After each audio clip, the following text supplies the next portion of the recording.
Berapa atasanmu sanggup memberi gaji sehingga begitu enteng kau tinggalkan sholatmu? Apa yang dijanjikan istrimu sehingga begitu enteng kau berikan yang haram? Hanya rayuan sesaat, padahal dia pun akan meninggalkanmu sebelum masa tua tiba. Apa yang dijanjikan anak-anakmu? Ayah, kami akan menjagamu di hari tuamu nanti, maka berikan kami yang kami inginkan. Belikan kami rumah yang besar, belikan kami kendaraan yang mewah. Nanti setelah hari tua kami akan menjagamu, kata mereka. Tapi setelah kita tua, dosa-dosa begitu banyak terkumpul, mereka pun meninggalkan kita di panti jompo yang penuh dengan kesunyian, hening, sepi. Suara cucu tak terdengar menangis, karena mereka pun malu mengakui kita sebagai orang tua. Suapkanlah yang haram ke mulut mereka, berikanlah yang batil ke dalam perut mereka. Itu hanya akan menjadi azab di dunia sebelum hari kiamat tiba. Ishma syi'ta, hiduplah sesuka hatimu. Ishma syi'ta, apa yang mau kau makan, makanlah. Apa yang akan kau bekerjakan, kerjakanlah. Fa innaka mayyit, tapi ingat, kau akan menjadi mayat, kau akan mati. Semua akan diminta pertanggungjawaban di hadapan Allah Subhanahu wa ta'ala. Hari ini orang boleh tertawa, hari ini orang boleh merasa dunia dia yang punya, tapi sampai masanya yang hijau akan berubah menguning, yang kuning akan mati, yang mati akan menjadi debu, yang debu ditiup angin hampa tak bermakna. Lalu apa yang akan dibawa menghadap Allah Subhanahu wa ta'ala? Amal saleh.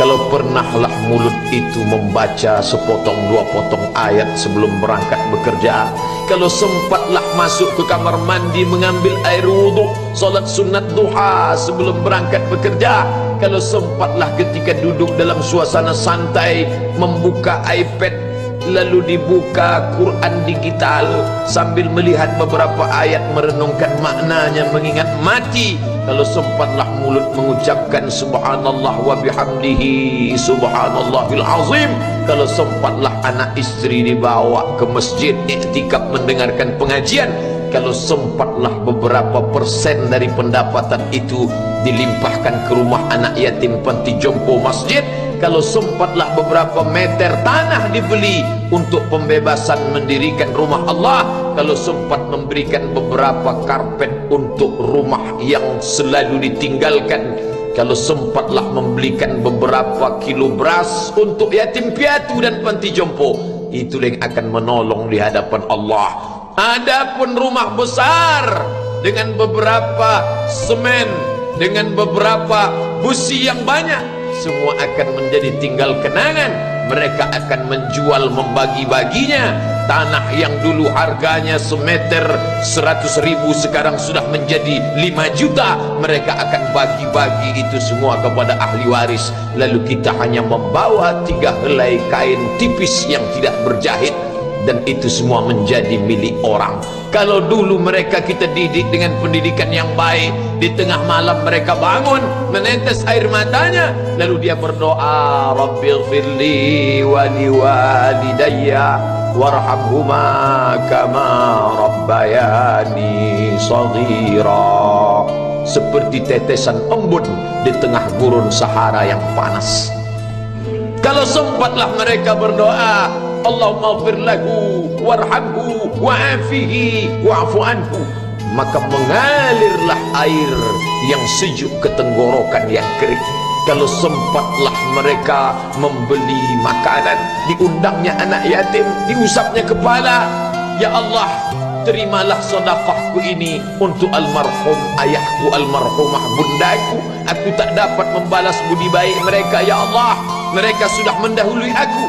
Maka akan mengalirlah itu sebagai berlipur lara di tengah alam barzakh sementara kiamat tiba. Tapi kalau mereka hanya dididik dengan keduniawian, dididik dengan kemewahan, disumbat mereka dengan materi, tak pernah diingatkan pada mati. Ketika kita mati, mereka pun juga akan mati perasaan ingatannya. Paling celaka lagi, mereka mengingat kita dengan mengantarkan bunga, mereka mengingat kita dengan pakaian hitam, mereka mengingat kita dengan suara musik.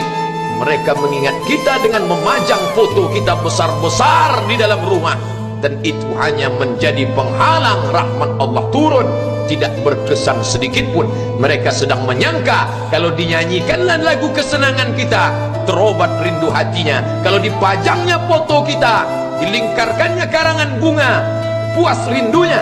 Padahal itu tidak membuat pengaruh apapun kepada kita di alam barzakh. Maka sayang, buatlah sayang yang mengingatkan sesudah mati. Kalau rindu, buatlah kerinduan yang membuat dia akan tetap mengalir sebagai satu amal sesudah kematian. Idza matal insan, kalau manusia mati, inqata'a, dulu rajin membaca Quran, berhenti. Dulu rajin salat tahajud, berhenti. Dulu rajin menghatamkan segala yang baik-baik, berhenti. Tapi ada yang tetap mengalir. Di antara yang mengalir itu adalah shadaqatun jariyah. Sempat membelikan beberapa bungkus nasi.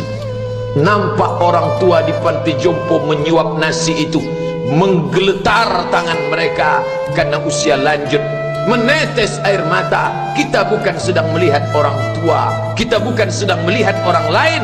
Saat itu kita sedang melihat potret diri kita 30 tahun yang akan datang. Di mana aku 30 tahun akan datang? Surga, kenikmatan yang luar biasa, tapi dia tidak akan dimasuki oleh orang yang biasa-biasa. Solat biasa, baca Quran biasa, zikir biasa, untuk mendapatkan yang luar biasa, maka itu bukan perimbangan ibadah yang fair. Hanya dengan solat wajib biasa, hanya dengan baca Quran biasa, hanya dengan zikir biasa, hanya dengan sedekah biasa, berharap akan masuk ke dalam surga yang luar biasa, maka sungguh bukan suatu perimbangan.